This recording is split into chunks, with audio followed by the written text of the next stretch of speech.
Seja bem-vindo ao segundo episódio do programa Entre Nós, um programa que cruza experiências pessoais e profissionais com a sua vivência.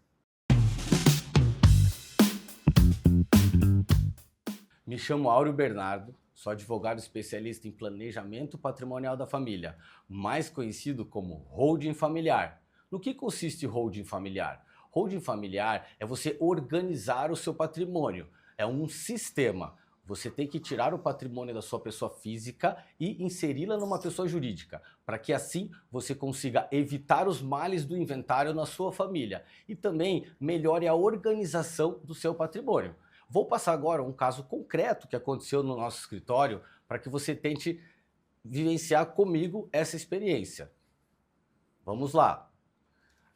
Teve um cliente que nos procurou e o que aconteceu? Ele perdeu a mãe dele e teve que passar por um processo de inventário.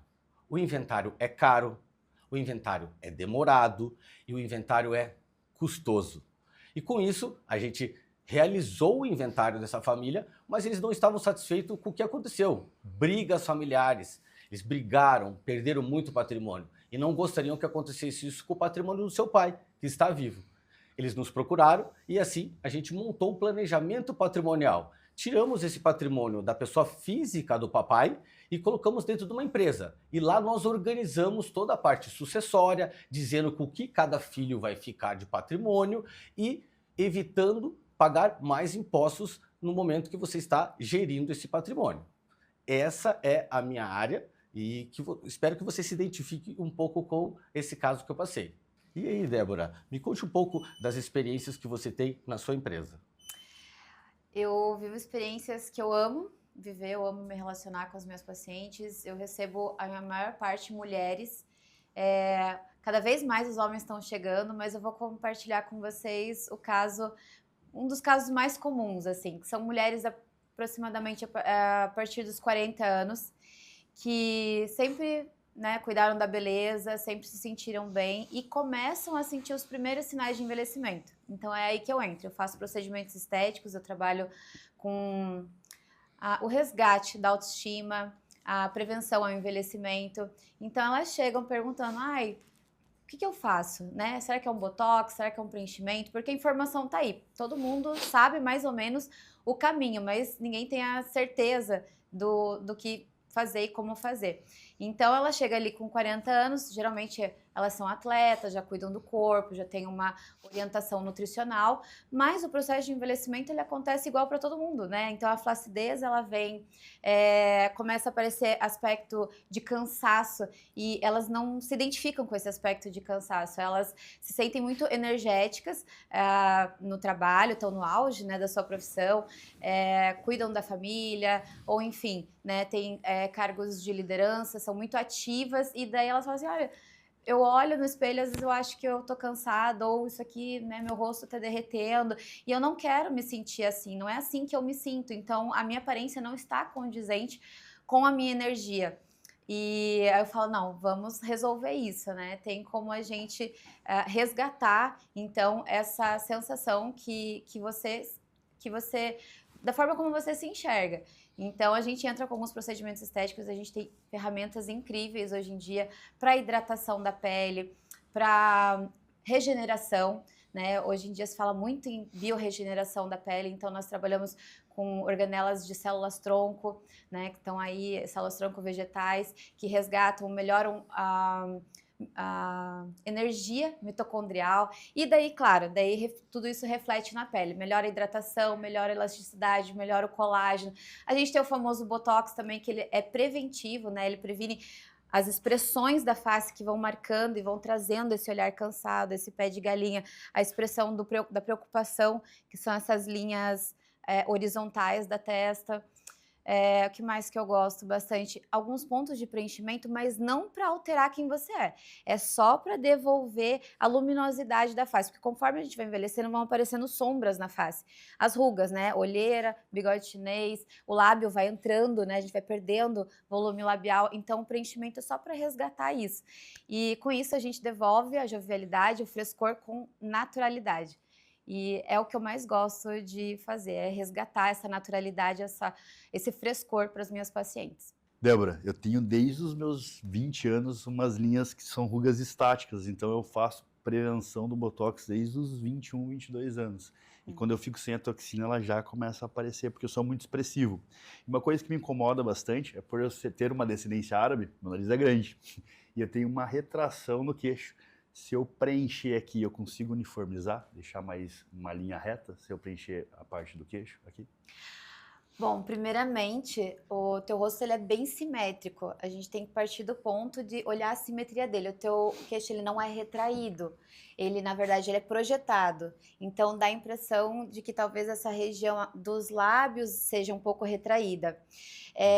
Você tem o queixo bem projetado, o nariz também. Eles seguem a mesma linha. Então, o teu perfil, ele é simétrico. Ele pode não estar dentro da proporção áurea que a gente estuda, mas está tudo bem. A gente não tem que seguir padrões, a gente tem que seguir harmonia, né? E com relação às rugas estáticas, além do Botox, seria muito interessante você entrar com uma hidratação profunda de pele. Tem ácido hialurônico que não tem o poder de preencher, mas de super hidratar e manter essa hidratação por um período mais longo. Então, você consegue corrigir essas linhas, porque a ruga estática ela já é até considerada uma cicatriz. Então, a gente vai remodelar essa cicatriz, remodelar esse colágeno. Então, eu entraria com... Aquele microagulhamento ajuda também? O microagulhamento ele melhora a textura da pele como um todo. Algumas exceções, mas tem coisa melhor. Eu entraria, nesse caso, no teu caso, entraria com uma hidratação profunda e pontual nessas linhas. Aproveitando então, deixa eu me apresentar para vocês. Meu nome é Ismael Nassabem, sou fisioterapeuta. Eu trabalho na área já há uns 7, 8 anos. Eu fiz uma transição de carreira. Dentro desse tempo eu trabalhei no Curitiba, no clube de futebol lá de Curitiba, do Paraná. E acabei pegando uma experiência na área esportiva. E hoje 60% dos pacientes que eu atendo são atletas de alto rendimento. Acabei nichando um público específico hoje, que é o fisiculturismo. Então eu trabalho muito com a prevenção. Acabei ficando conhecido na região por fazer muita liberação miofascial, que seria isso.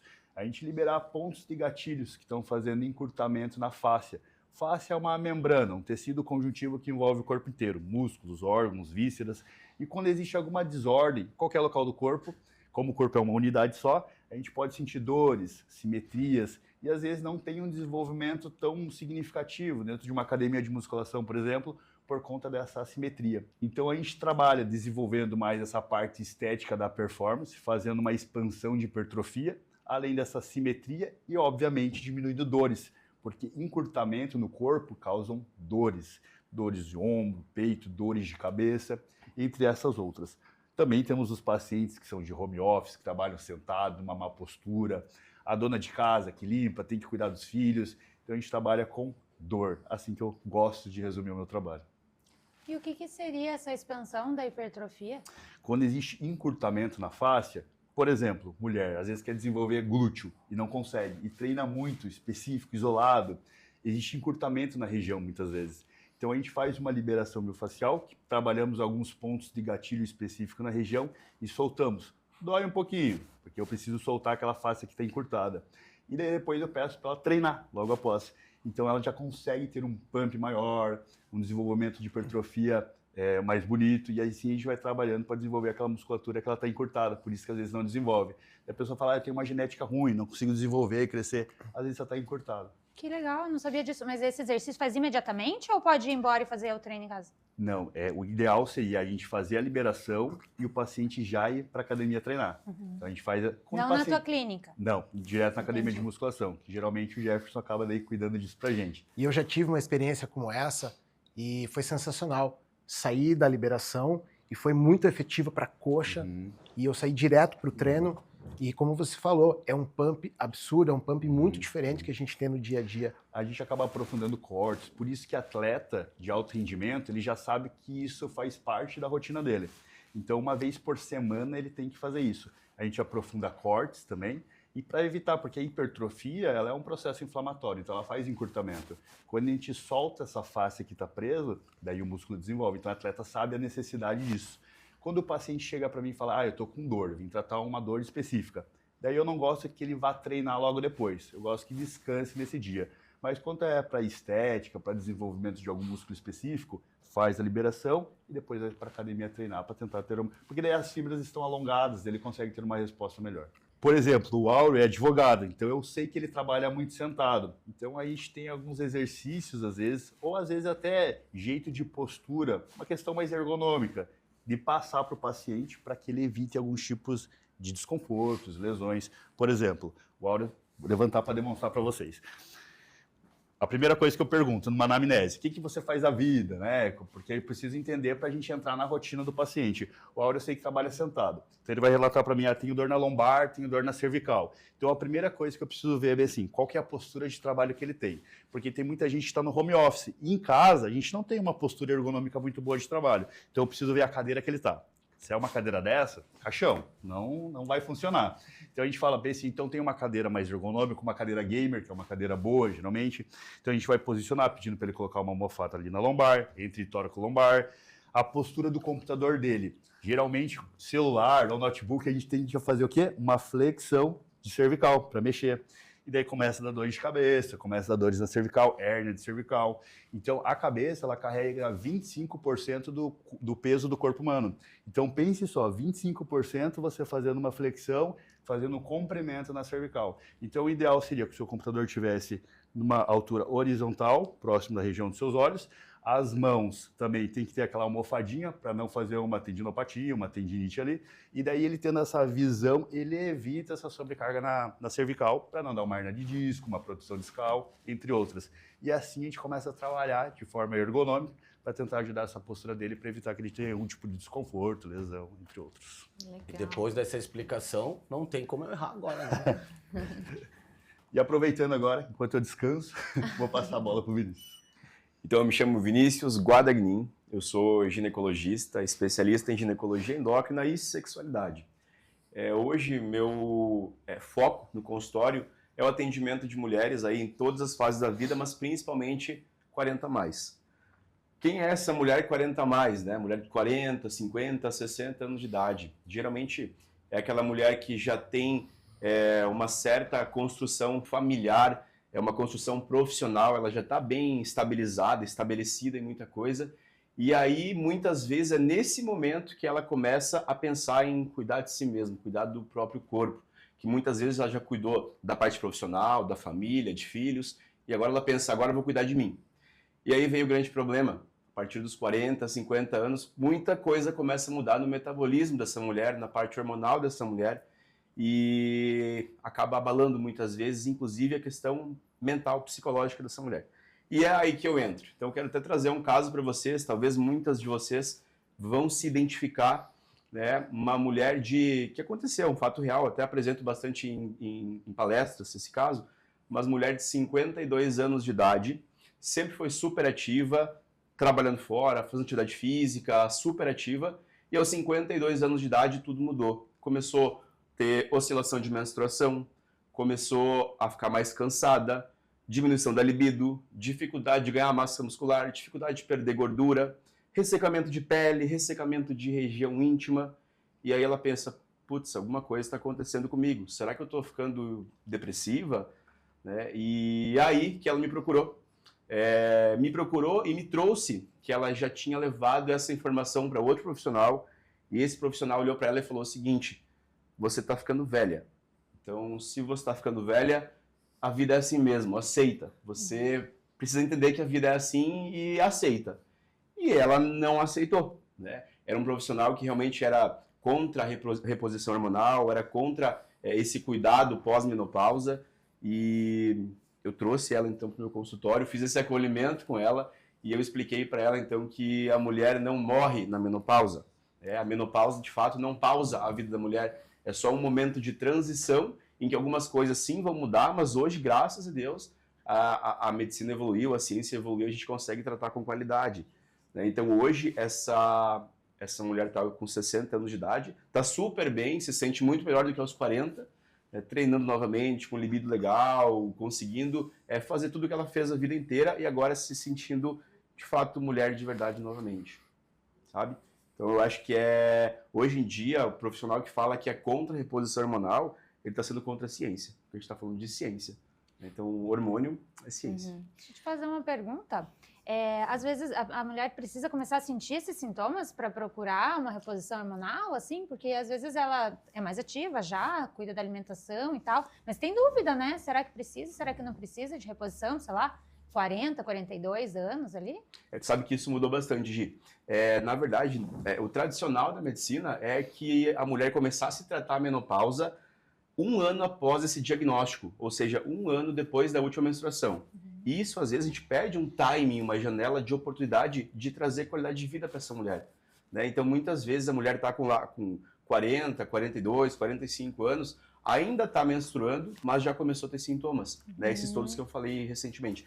Então, se ela já está com sintomas, já começamos a perceber que os exames começaram a oscilar, mesmo ela menstruando, por que não tratar? A gente não trata exame, a gente trata paciente. Mas Né? é A gente trata pessoas. os sintomas daí? Não, Exato. Ou seria algo mais preventivo? Não, trata sintomas. Quando está com sintoma. Tem prevenções, algumas coisas para prevenção, sim, mas se falando de hormônio, a gente trata sintoma, com certeza.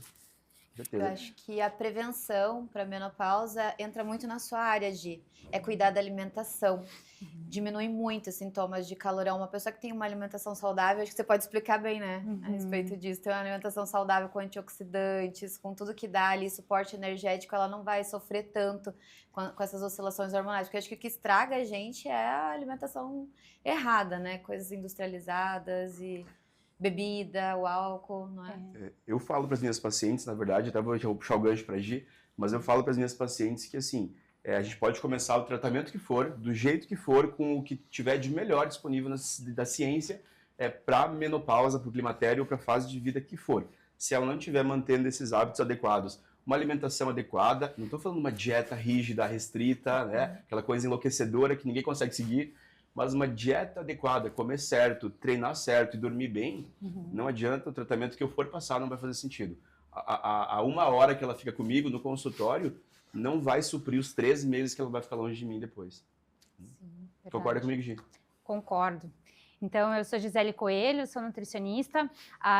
Tenho 3 especializações. A primeira foi nutrição clínica com ênfase em terapia nutricional. Então, para entender essa relação de tratamento das doenças mesmo, diabetes, hipertensão, câncer, né, as questões já diagnosticadas.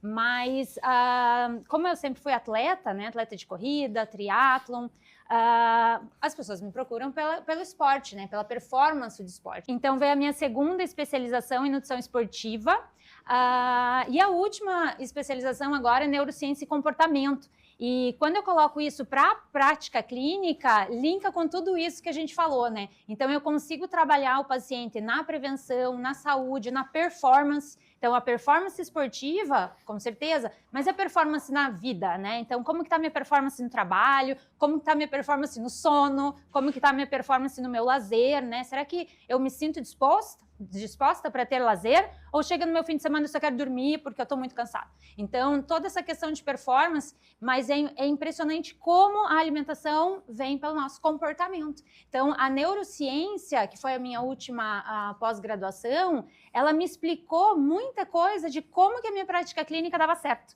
Né? Então, puxa, tem algumas situações que eu percebia, né, em mais de 20 anos de atendimento clínico, que eu faço assim e dá muito certo. Puxa, que legal. E aí veio a neurociência com a explicação. Isso aqui acontece por causa disso, né? Ter um planejamento alimentar faz com que você reaja dessa forma, né? Ter menos opções ajuda na sua... não ter que ficar tendo tomada de decisão, na verdade. E como que os nossos sentimentos afetam a nossa alimentação e as nossas escolhas, né? Isso e também é bem amplo e eu acredito que se cada pessoa refletir sobre isso, né, no seu comportamento alimentar, ela vai se desprender e vai sentir que a alimentação pode ser muito mais fácil do que as pessoas levam no dia a dia, né? Então, a questão eu não posso comer nada, né? Tudo que eu como, tudo que a gente tem na indústria faz mal. Será que é bem assim? Será que não? Eu só posso comer salada? Será? Né? Então, nessa minha prática, a gente trabalha isso. E em toda a vida, né? Então, desde a criança, eu trabalho mais com os filhos dos meus pacientes, mas a maior parte dos meus pacientes são adultos. E ao longo das fases da vida, muda sim a alimentação. E muitas vezes, quando a gente linka ali, né, para a questão da menopausa, como a gente estava falando, se eu trabalho, como a Débora citou, a prevenção, então eu alinho a minha alimentação, eu alinho os meus hormônios, eu alinho as minhas enzimas, eu faço com que o meu ciclo circadiano, que é aquele que a gente dorme à noite, fica acordado de dia, eu tenho horários de picos de hormônio diferentes, que são da nossa natureza humana. Mas a alimentação muda esses horários, a alimentação muda esses hormônios. Às vezes o pico hormonal está errado porque você está comendo coisas que não são propícias para aquele horário, né? Então, quando a gente alinha isso para o momento, para a rotina do paciente, para o momento de vida, a idade do paciente, você faz com que ele realmente não se sinta envelhecendo, por exemplo. Você pega um atleta de natação que passa lá 4 horas treinando, puxa, mas é um adolescente, não vai conseguir estudar bem porque se dedica muito, né, fisicamente. Se a gente arruma uma alimentação, você dá conta. Você dá conta de treinar o que você quiser, desde que você coma para isso, né? Então, vai lesionar. Se imagina, todo dia você vai lá e faz uma microlesão do esporte. Todo dia você vai lá e faz de novo, faz de novo, faz de novo. Quem que faz a reparação disso? É a nutrição, são os hormônios. Mas se eu tiver alimentação ajustada para aquilo que eu, indivíduo, estou fazendo, a gente consegue oferecer para o paciente uma qualidade de vida muito melhor. Então, essa adolescente que faz natação 4 horas por dia, ela consegue sim usar o esporte de uma maneira muito saudável, desde que ela se alimente direitinho. Então não vai ter outras complicações, vai ter disposição para estudar, vai dormir bem, vai poder sair com os amigos, né? Então é bem legal a gente entender que a alimentação facilita a nossa vida. Ela não é para ser um problema, e sim uma tranquilidade. Sabe que eu vejo, Gi, as pessoas, elas entendem muito, as pacientes, você deve perceber isso, a nutrição como um terrorismo ainda, né? Então eu vejo que das minhas pacientes, quando eu falo, você precisa acompanhar com o nutricionista, é importante que você faça esse acompanhamento, esse direcionamento nutricional, a pessoa já fica preocupada. Meu Deus, não vou poder comer mais meu chocolatinho do final de semana, né? Ou não vou poder mais comer meu carboidrato. Pô, mas eu gosto de comer arroz, ou algo que seja. Ela vai cortar tudo, vai ser difícil, eu vou sofrer. E existe, né, ainda esse terrorismo e as pessoas às vezes não entendem e têm medo de buscar essa ajuda profissional com qualidade. E de não conseguir, né? E de não conseguir. Porque muitas vezes é restritivo demais, né? Então... A palavra dieta ainda é muito forte, né? As pessoas acham que dieta é algo muito restritivo e que ela vai parar de comer aquilo que te dá prazer. E é muito pelo contrário, né? São mudanças simples, muitas vezes, e que trazem um resultado muito bom. O termo dieta, ele é o que a gente come. Dieta não é cultural, né? Essa questão do comportamento é cultural. Tudo que a pessoa come é dieta. Então, um bebezinho, a dieta do bebê que nasce é leite materno. Depois vai para a introdução alimentar e a dieta do ser humano é contínua. Agora, a gente pode fazer planos alimentares específicos. Pode ser restrito, mas nem sempre é. Com qualidade ou não, né? Claro, e sem neura. Exato. Sem neura. E pergunta que não quer calar. Você libera as besteirinhas para os seus pacientes comerem? Com certeza. Eu sou Só prova. que a Débora, que é uma prova clara disso. E até as pessoas questionam sobre... É uma pressão para mim. Ai, você vai comer com a gente, meu Deus, não vou poder comer nada. Calma, gente, eu como de tudo, não tem problema. E eu falo isso para os pacientes, né? A gente consegue negociar, só que a pessoa tem que entender o poder da disciplina, né? Quanto você pode comer fora do que está no plano, né? E o plano precisa ser diversificado, o plano precisa ser fácil de seguir. Eu acho que isso é o que os pacientes mais relatam. Eu gosto de vir aqui, eu venho todo mês por anos, porque facilita a minha vida. Né? E eu posso comer uma besteirinha, e eu posso comer um chocolatezinho, não tem problema. Só que daí você aprende quanto e daí fica leve. Você come sem culpa. Perfeito. E Jefferson, me conte um pouquinho, porque a gente trabalha muito junto. Fale sobre você. Bom, eu sou o Jefferson Taborda, sou personal trainer e trabalho muito com emagrecimento e hipertrofia muscular, que é a grande demanda. Mas o que eu acho curioso é que com o passar do tempo, nos últimos 5 anos, provavelmente pós-pandemia, os clientes mudaram. Quem me procura hoje são famílias com demandas completamente diferentes da estética. E assim como os meus colegas, são pessoas 40 mais, são adolescentes, são pessoas que não tinham contato algum com a atividade física. Eu tenho um caso que é muito curioso, 2 casos, porque são 2 famílias, em que eu comecei a atender as mães e de repente elas colocaram os filhos menores de 11, 13, 15 anos para treinar e de repente o pai se interessou e eu consigo atender a todos com demandas simples. Uma delas é escritora, passa 12, 14 horas sentadas, e isso causa uma série de dores, uma série de problemas para ela. Quando ela me procurou, ela mal conseguia caminhar reto, ela tinha problemas articulares perigosíssimos. E, de repente, com 1 mês, 2 de trabalho, ela vinha com aquela musiquinha que a gente acaba adorando de ouvir, que é: deixei de tomar um remédio, estou me alimentando melhor, meu sono é outro, me sinto mais motivada para o meu trabalho. E isso muda muito, porque até então, musculação, academia, se falava muito em estética, em crescer um peitoral, em afinar uma cintura, e de repente essa demanda hoje é completamente diferente. Então, assim como os meus colegas que tratam de pessoas comuns, a minha profissão mudou muito. Então, eu cuido muito de pessoas que trabalham em home, que têm problema em costas, em cervical, e que querem simplesmente parar com as suas dores. E isso é fenomenal, porque a atividade física ela é muito linkada à estética. E claro que todos gostam de melhorar a sua estética, mas hoje eu acho que a consciência das pessoas é muito diferente. Elas querem uma qualidade de vida melhor, elas querem se sentir melhor, mais motivada, e a atividade física, dentro de todos os seus benefícios, traz essa riqueza, né? Que é trazer... Para a minha profissão, eu consegui interferir positivamente na vida das pessoas, mudar hábitos e trazer essa musiquinha que é ótima. Estou dormindo melhor, estou mais motivado para o meu trabalho, estou me relacionando melhor com meu marido, as minhas crianças estão motivadas com o exercício. Então, para mim, isso é fundamental. Acho que você resumiu uma coisa bem legal da nossa área. Tirar pessoas da medicação. É muito patotóxico a pessoa ficar se enchendo de anti-inflamatório, analgésico, e nosso trabalho ele linka muito nisso. Porque quando o paciente vem comigo, apesar de a gente fazer o tratamento que precisa, eu sempre faço complemento, e a musculação. Porque sozinho não vai, é um complemento do outro. Então, o exercício faz parte disso, e eu preciso até muitas vezes estar em contato com o treinador da minha paciente para a gente tentar trabalhar junto, né? Não querendo passar de um para cima do outro, mas querer sugerir, de repente, alguma coisa mais específica para a gente melhorar.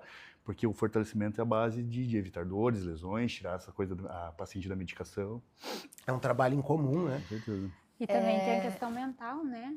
Não sei se, aproveitando o gancho aqui das dores, a dor psicológica também, né? Por causa da produção hormonal, você sente isso? Assim, às vezes a pessoa está com uma depressão e começa a treinar, como é que funciona? Com certeza. A gente percebe que quando eu sou procurado, as pessoas chegam sempre muito desconfiadas.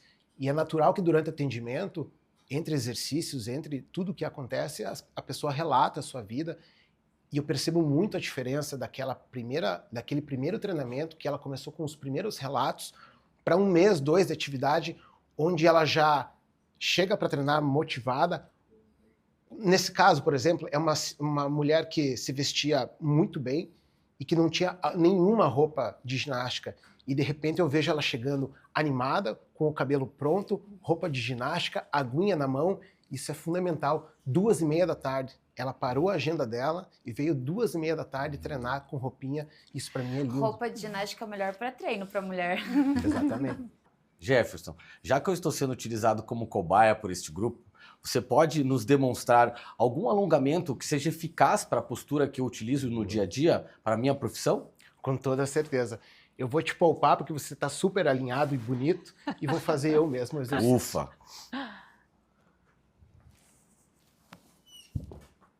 Bom, para aqueles que passam muito tempo sentados, a gente tem que cuidar do quê? Da nessa cervical, e que tem muita tensão, dessa curvatura, esses ombros rodados, porque você trabalha muito tempo em computador, e as pressões que você vai ter de lombar e de quadril. Então eu vou te passar 4, 5 exercícios simples que podem ser feitos em 2 minutos do seu dia. Dá uma pequena pausa, realiza os exercícios e volta às suas atividades. Primeiro, tensão de trapézio, tensão de cervical. A gente estica o braço, puxa o pescoço de lado, 50 segundos cada lado. É importante fazer também para frente e para trás. E para o alto. Lembrando que esse alongamento ele não tem o cunho de ganhar flexibilidade. Ele é alívio de tensão. Normalmente, quem trabalha muito curvado tem essa esse encurtamento de peitoral. Então, o que? A gente precisa alongar esse peitoral de alguma forma. Se eu estou na minha cadeira, no meu escritório, eu posso fazer as mãos elevadas na nuca e abrir esse cotovelo e segurar. 20 segundinhos e retornar. Quero fazer 2 vezes, quero fazer 3 vezes o movimento. Perfeito. Quadril.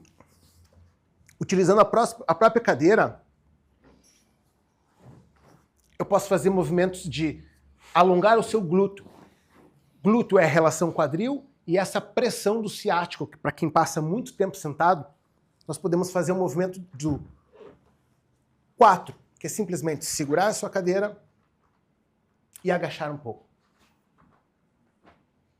Mais complexo esse já, hein? Faço 20 segundinhos. Sim, esse é muito mais complexo, mas é muito importante porque as pessoas que passam muito tempo sentado normalmente vão ter muito encurtamento de posterior, disco tibial, problemas de glúteo e ele realmente afeta muito a lombar. Exercícios de lombar são diversos, mas para quem tem uma cadeirinha e possa encostar nela, para que seja bem efetivo, cruzamos as pernas e buscamos a amplitude. Cada um na sua amplitude, 20, 30 segundinhos para trocar o lado.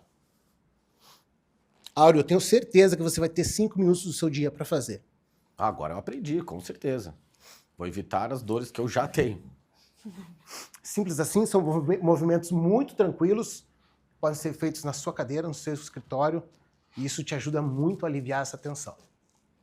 Gente, dando um adendo, esse segundo exercício que o Jefferson passou, ele tira também hiperativação de trapézio. Perfeito. Toda a hiperativação, ela não é legal porque dá muita tensão esternocleidomastoide, então acaba fazendo torcicolo, enfim, e ela tira essa hiperativação e evita também a rotação interna do ombro, né? Que é essa anteriorização. É muito comum, né? Que deixa a pessoa cifótica com o tempo. Então Exato. você já consegue prevenir fazendo esses exercícios. Eu gosto bastante desse. Bom, e obrigado por você ter me passado esse exercício. Quero compartilhar uma coisa que aconteceu comigo. Época de final de ano, muitos atendimentos, eu uso muita a força abdominal, porque o meu trato ele tem que ser muito fino com as mãos, né? Eu trabalho com agulhas e é muito preciso, às vezes são milímetros que tem que entrar ou que tem que sair ali de produto. Então, para não cair em cima da paciente, eu trabalho bastante o abdômen e eu tenho que pressionar os braços assim perto do corpo para ter essa precisão. Daí chega final do ano com muitos atendimentos, eu sentia, quando eu chegava em casa, eu sentia parecia que facas assim entrando na minha costela, assim. Mas eu malho, me alongo e tal, mas eu acho que eu não estava fazendo o exercício certo também, porque eu sentia aquilo, eu sentia aquelas dores. Aí eu comecei a fazer yoga. Em uma semana as dores pararam. Eu não sei qual era o exercício, talvez vocês saibam, mas na yoga eu comecei a fazer algum exercício lá durante a aula que melhorou bastante. Eu não sentia mais essas facas entrando. Geralmente ele está associado a exercícios escapular. Porque quando você tende a sentir essa região da costela, que às vezes na respiração funda também dói, ou é encurtamento de diafragma, ou na escápula, porque embaixo da escápula faz muito encurtamento, você não tem acesso. Então tem exercício do yoga, como você tem que fazer uma hipermobilidade, você acaba conseguindo alongar a parte escapular. E daí ele vai dando um alívio. Nossa. E o diafragma também. E eu não gosto de tomar remédio. Aí eu falei, não, eu tenho que descobrir de onde que vem isso. Eu ficava com aquela dor no final do dia. Daí agora... Mas faz assim, quando estiver no banho, eu gosto de passar, coloca um condicionador entre a parte das costelas e vai mexendo, liberando o diafragma. Você vai ver como às vezes eu paro o exercício, a atividade que eu tô ali na paciente, aí eu volto, respiro, solto e daí volto. E tem procedimentos assim que eu aquece todo o meu corpo, eu fico quase querendo suar, assim, porque é muito preciso mesmo. E eu vejo que muita musculatura dessa região fica tensa. O yoga te ajuda porque você trabalha muita respiração lá. Você tem que fazer os exercícios respirando de forma certa. Vezes eu tenho que... Daí você consegue liberar o diafragma. Tem vezes que eu prendo a respiração até para poder... Aí eu solto, aí eu faço. É preciso, é cirúrgico mesmo, né? O diafragma ninguém dá muita importância, mas a gente tem um nervo que vem de lombar, diafragma, ombro. Então, às vezes, dores na lombar ou no ombro estão associadas com encurtamento do diafragma. Eram dores aqui, assim, ó, bem nessa região. Assim. E na hora que você libera, você solta. Na liberação miofascial a gente consegue ser mais específico, mas em casa dá para fazer no banho também, mexendo na costela, embaixo delas. Obviamente, sem muita tensão, com os dedos ali, massageando, você consegue liberar essas duas tensões. Esse condicionador é para escorregar? Depois escorregar. Legal. Só para escorregar. Só de apertar assim já dá para Não, vai um alívio Senti um pouco assim. Tem um lado nosso que é sempre mais encurtado que o outro é normal. O lado que está mais encurtado, ele cruza a informação, né? Então, se eu tenho o direito mais encurtado, provavelmente eu estou com uma dor do lado esquerdo da lombar. Ela lateraliza um pouco. E vice-versa para o ombro também. Acredito que não seja o caso da Débora, mas eu ouço muito as pessoas que chegam com dores na lombar e falam, eu tô com dor, eu não quero mais movimentar. E é justamente o contrário, é aí que você precisa fortalecer lombar e toda a estrutura de coluna, porque quanto mais forte ela tá, mais resistente ela vai ficar para esses movimentos ou para essa má postura. Então, o que acontece muito é as pessoas pararem de movimentar. E é justamente ao contrário. Eu sempre falo, quando a gente está falando de inflamação, por exemplo, ciático, antes se tinha que alongar e tal. Hoje em dia a gente sabe que quando está inflamado, o ciático não é bom, porque ele acaba piorando a inflamação e dói muito também. Daí ninguém consegue alongar com o ciático inflamado. Mas aí tem esse exercício de mobilidade e também de fortalecimento que a gente consegue soltar ali um pouco o nervo. E daí sim, daí a gente consegue mexer nele e alongar sem o paciente sentir todo o desconforto. E aproveitando, eu separei uma dinâmica, até para as pessoas de casa saberem se é verdade, se não é, e até para nós mesmo entre nossas áreas, sobre mitos e verdades. Então, cada um aí separou 2 perguntas que eu pedi. Eu vou começar. Compressa de água quente ajuda nas dores agudas? Queria ouvir de vocês. Mito ou verdade? Eu acho que sim. Posso estar enganada, mas eu acho que sim. Parece que expande a circulação. E você? Nas dores agudas, não. Eu concordo, acho que dor aguda não. Não? Acho que vai aumentar um pouquinho a inflamação, talvez, não sei. Eu acho que seria o oposto, talvez a água fria, né? Mas eu diria que não é verdade, não. Eu tô com a Gisele, eu acho que a parte gelada seria mais interessante. Legal. Então, assim, quando a gente fala de dores agudas, a gente sempre passa gelo, porque ali eu estou falando de dores inflamatórias. Então, o calor, ele faz uma vasodilatação, então ele aumenta o local inflamatório. Então, ele dá no começo uma sensação de conforto, de analgesia, mas depois que ele passa, pela vasodilatação, ele aumenta o local inflamatório. Então, a gente sempre fala, dores novas, até 72 horas, gelo. Quando a gente fala de inflamação. Daí Sim. depois, se ela continuar a persistir, depois de 2 meses as dores viram crônicas, daí a gente entra com a compressa quente. Segunda, alongamentos musculares. Previne lesões pré-treino? Essa eu quero saber. Pré-treino, eu acho que sim. Eu acho que sim também. Apesar de eu não fazer, eu acho que sim também. Eu acho que depende, porque se você esticar muito com um músculo ali que não está trabalhado ainda, eu acho um risco. Mas já vi teorias de que antes e depois é bom, eu acho que qualquer horário é bom, mas... Agora, para você. Olha, eu acho que o alongamento, não muito. A mobilidade, sim, porque ela ativa, né? O alongamento, talvez num outro momento, num outro período. Fiz um treinamento hoje, eu fiz qualquer ativação hoje, eu vou alongar essa musculatura em outro momento. Por mais que não queira ganho de flexibilidade. Pré-treino, eu acho que uma boa mobilidade, ou o que eu uso muito é o próprio exercício. Eu vou começar o meu treino por esse exercício, é nele que eu vou fazer o meu aquecimento. Eu evito comigo e com os meus alunos alongar no início. Gente, é isso mesmo. Por muito tempo se fazia o alongamento e depois os estudos trouxeram que quanto mais as fibras estão alongadas pré-treino, aumenta o índice de lesão. Então a gente pede para alongar aquele músculo que você não vai treinar no dia. O seu corpo está se movimentando. Mas, por exemplo, eu vou fazer um treino de peitoral. Eu alongar bem o peitoral antes do treino, eu fico mais propício a ter lesões. Então a mobilidade para soltar articulação sempre antes do treino e o alongamento muscular específico no grupo muscular que eu vou trabalhar, a gente isola e faz pós-treino ou no outro dia. Essa era a dúvida. Legal. Ou pós-treino ou no outro dia. Se for um pós-treino, não pode ser um alongamento muito forte, porque o músculo está inflamado devido ao treino. E essa inflamação persiste por 72 horas. Então, o ideal mesmo é deixar para um outro momento. Perfeito. Vai lá, Vinícius, o que você trouxe para a gente? As perguntas. Vamos lá. Então, primeira pergunta. Hormônio é o principal responsável quando o assunto é baixa libido? Não só ele. Acho que é um conjunto, mas talvez ele seja o fator principal. Eu tô na dúvida agora, porque se eu tenho que ter o hormônio, né? Como é que o corpo vai funcionar sem hormônio? Mas também tem a questão psicológica, né? Ambiental, acho que respondendo como mulher, eu diria que sim, é verdade, precisa aí do fator hormônio. Eu acho que é importante, mas eu não acho que é um fator principal. Acho que tem outros estímulos que fazem parte também. Questão de libido.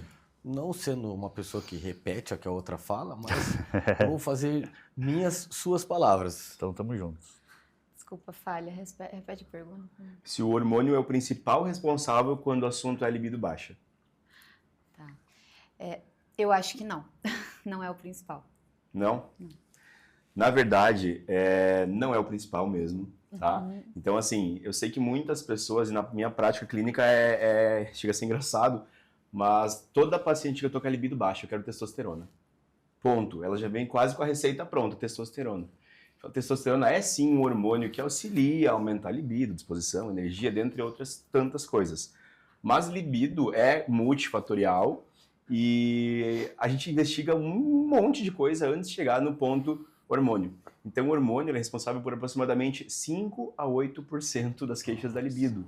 Então, eu começo perguntando para a paciente assim, como é que está o teu relacionamento em casa com o teu parceiro, por Até exemplo? a falta de dinheiro diminui a libido? Eu falo, Muito. Não, eu falo, tá legal, o relacionamento tá legal, o teu parceiro te trata bem, tem preliminares, tua vida financeira tá legal, patrimonial, tá tudo bem, algo tá te preocupando, você se sente bem, tem autoestima, tá? Porque assim, senão como que vai desencadear, né, essa libido?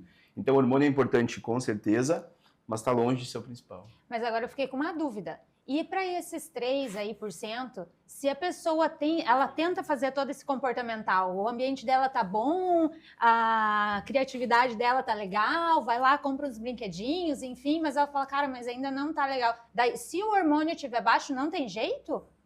Não necessariamente, tem várias outras opções Tem ainda. outras opções, mas... Inclusive fitoterapia, né? Tem gente que não pode ou não quer utilizar hormônio.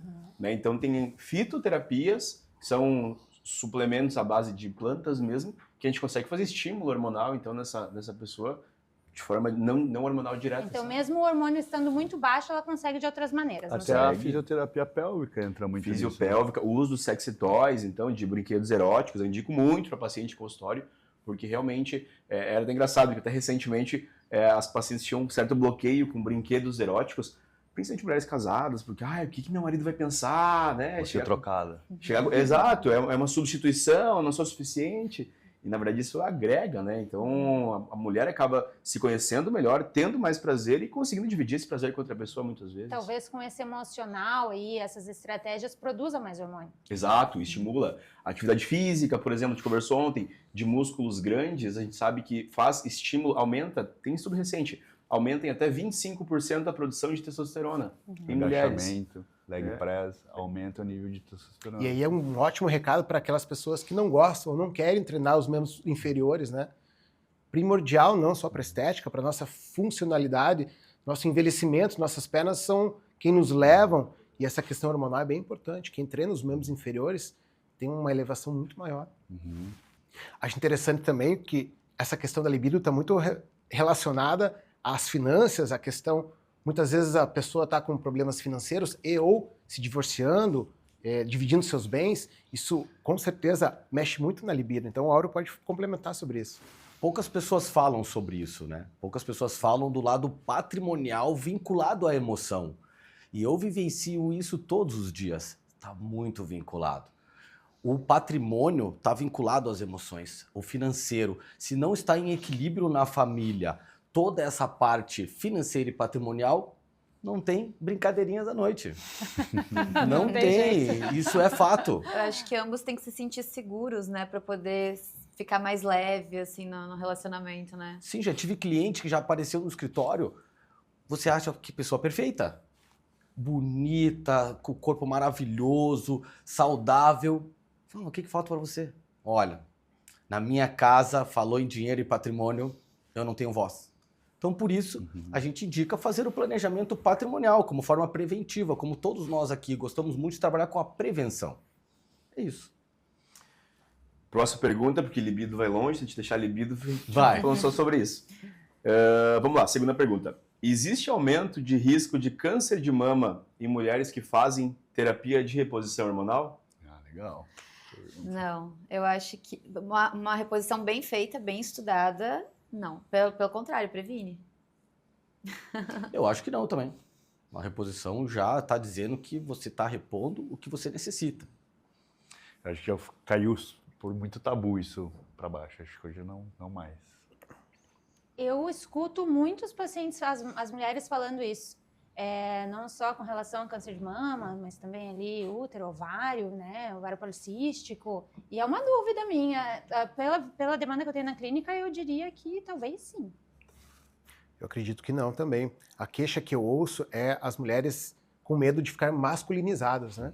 Essa questão de doenças também, ela é muito, muito viva, mas hoje o que eu vivo é as meninas com muito medo de masculinizar, que também é um grande mito, né? Então vamos lá. Na verdade é um mito. E por que acontece que tantas pessoas têm esse medo ainda de fazer reposição hormonal ou não fazer reposição hormonal? Começo uns 20 anos atrás, mais ou menos, saiu um estudo grande chamado WHI, um estudo gigante, que mostrou aumento de risco de câncer de mama em mulheres que faziam uso de estradiol, que é o principal hormônio de reposição hormonal. A partir daí virou um caos na Terra e ninguém mais faz reposição hormonal, porque quem fizer vai ter câncer de mama. Esse estudo foi uma grande fraude, ele foi desmascarado em pouco tempo depois, e viram que muito pelo contrário. Até para critério de entendimento. Nesse estudo mostrou que 3 a cada 10 mil mulheres que faziam uso de hormônio poderiam ter câncer de mama. Um novo estudo mostrou que 4 a cada 10 mil das que não faziam também teriam câncer de mama. Ou seja, o risco é o mesmo. Então, o hormônio não causa câncer de mama.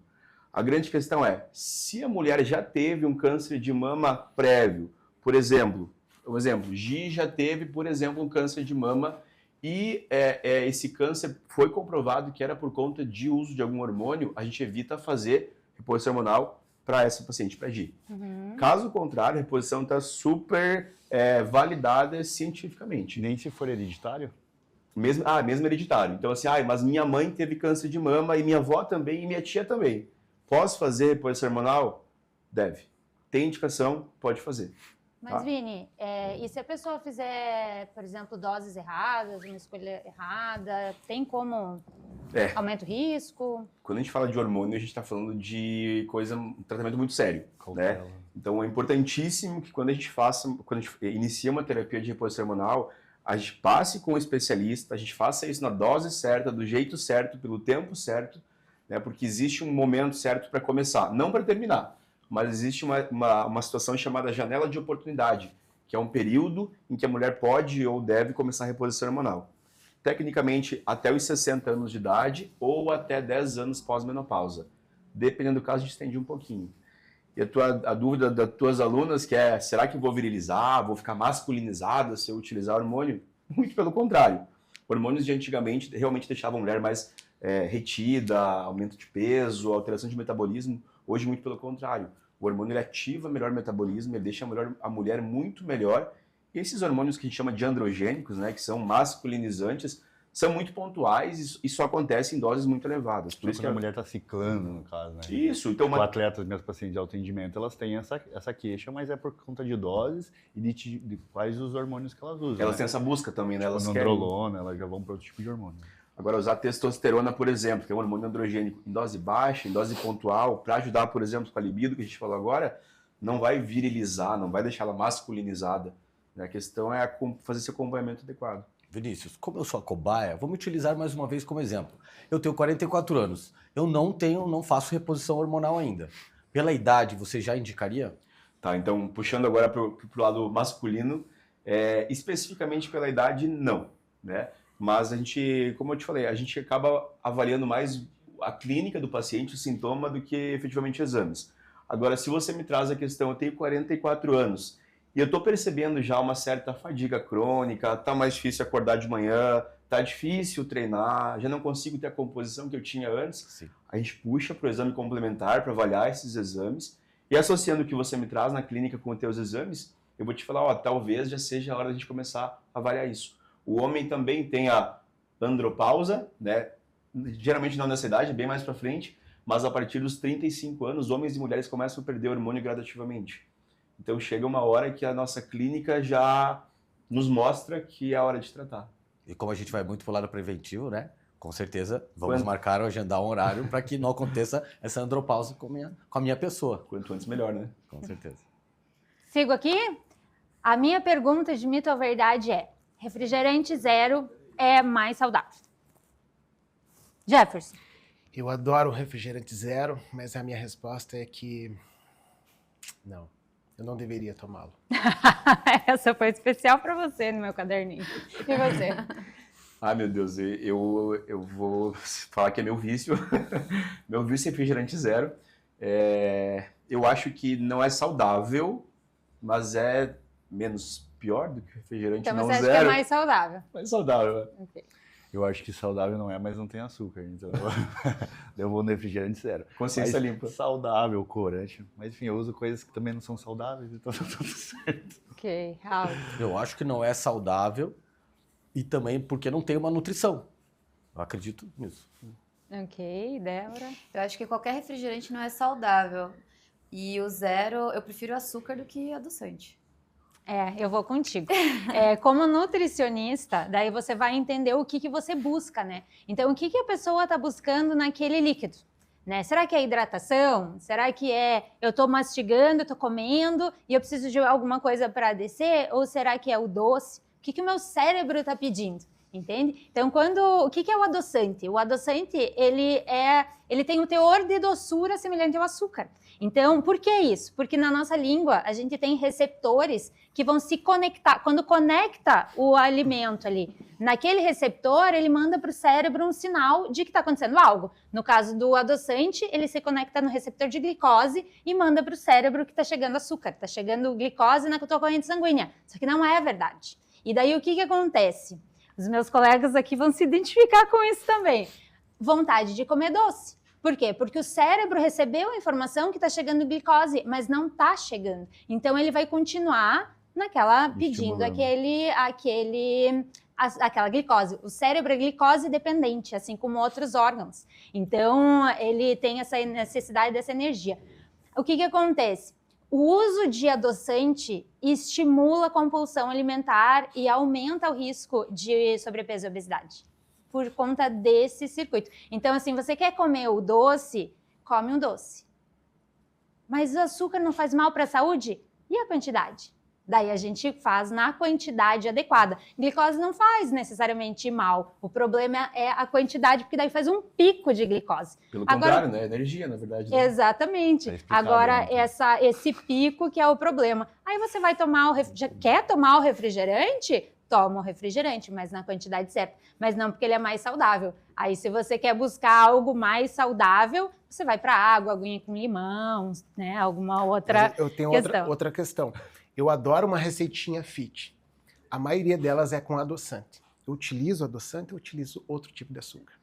Eu recomendo que use açúcar demerara.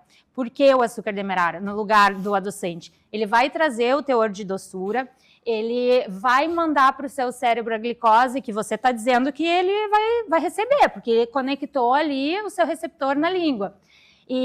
Só que o açúcar demerara, ele vem da cana igual o açúcar refinado. O problema é que o açúcar refinado passou por um processo de refinamento e branqueamento, onde algumas substâncias químicas entram ali, e essas substâncias químicas são muito nocivas para a parede das nossas células. Então, é como se elas fossem grudando nas nossas células e elas ficam deformadas. Por isso que a gente fala que é tóxico, sabe? Esse poder de acelerar o envelhecimento, né? Esse dano celular com o açúcar refinado é muito maior. Porque ainda mais quando ele é esquentado, alguma coisa que você ferve, assim, coloca no café. Mas o açúcar demerara, ele não passa por essa substância química. Então, ele vai chegar a glicose, mas de uma maneira natural. É a glicose chegando ali. Se você consumir na quantidade pequena, tudo bem. Então, eu prefiro que você coloque o açúcar demerara nas suas receitas e coma porções adequadas. Daí a gente coloca no seu plano alimentar a quantidade e você come tranquilo. O assunto está muito legal, mas eu vou fazer só uma pergunta, porque a gente está com um programa com horário. Áureo, faz a sua verdade ou mito aí. Vamos lá. Holding familiar, presta atenção. Holding familiar é apenas para ricos? Vou começar com você, Débora. Parece que sim, mas não. Acho que todo mundo tem que fazer. Se você tem alguma coisa no seu nome, tem que fazer. Eu achava que sim, mas ouvindo você já falar algumas coisas, agora acho que não. Eu acho que quando a gente pensa em patrimônio, a gente pensa em grandes patrimônios, né? Não em coisas pequenas. Então eu acho que agora na nossa conversa mudou um pouquinho, mas na minha cabeça não. Eu acho que tudo que a gente tem já é um patrimônio, né? Então acho que não também. Também acho que não, até porque, como já foi dito, pequenos patrimônios podem ser feitos, então esse assunto nos traz sempre a ideia de que pessoas com muitos patrimônios, com riquezas muito grandes que precisam fazer, mas pelo que eu senti, eu acho que não. Vocês estão fazendo o dever de casa e estão me acompanhando nas redes, hein? É mito. Não é apenas para pessoas ricas que têm muito patrimônio. Eu tenho um caso no escritório de uma pessoa, de uma família que tem apenas um patrimônio. Mas estudando o caso dela, é um apartamento. Mas estudando o caso dela, a gente verificou sim a importância desse sistema de planejamento patrimonial, porque ela não vive para sempre. Então, você que está aí do outro lado, se você não vive para sempre, você não tem que ter patrimônio na sua pessoa física. Então, é mito. A gente estuda o caso, aí sim, para a gente analisar, olha, você pode fazer o planejamento patrimonial. Então, como eu acabei de repetir, eu tenho cliente com um patrimônio. Então, não é apenas para as pessoas que têm uma condição financeira elevada. Débora, passo para você agora para continuar com verdade ou mito. Tá, é mito ou verdade? Tomar colágeno previne a flacidez de pele? Eu acho que sim. É? Eu acho que previne. Então tá. Eu acho que eu não consigo. Não como. Eu preciso de um complemento. Ele como único, não. Ok. Eu sou bem pró-colágeno. Eu acho que serve para sim muitas coisas, mas para isso especificamente não. Eu acredito que previne o aceleramento ali, também depende do momento, né? Depois que a pessoa já está avançada, eu acho que com certeza não. Mas eu entendo que na nutrição ajuda aí o trabalho do estético. Então eu diria que não é tudo, mas sim. Vamos lá. Eu estou aí em cima do muro também. Eu acho que ele tem a sua importância, mas tem questões complementares que devem ser envolvidas. Então, nós temos colágeno no nosso corpo todo, nos músculos, nas articulações, nas unhas, né, nos vasos sanguíneos. Se o organismo está deficiente dessa proteína, esse colágeno que você vai estar tomando vai estar suprindo primeiro a demanda mais importante do corpo, que são vasos sanguíneos, que são músculos, uma reparação de algum tecido que precise de colágeno. Se o organismo está equilibrado, bem nutrido, com todas as proteínas em dia, e você toma o colágeno específico para a pele, aí sim ele vai nutrir a pele, vai prevenir a flacidez. E tem mais uma coisa, se a saúde intestinal não estiver boa, se estiver com parasitas e tudo mais, também não adianta tomar nada, não vai estar absorvendo.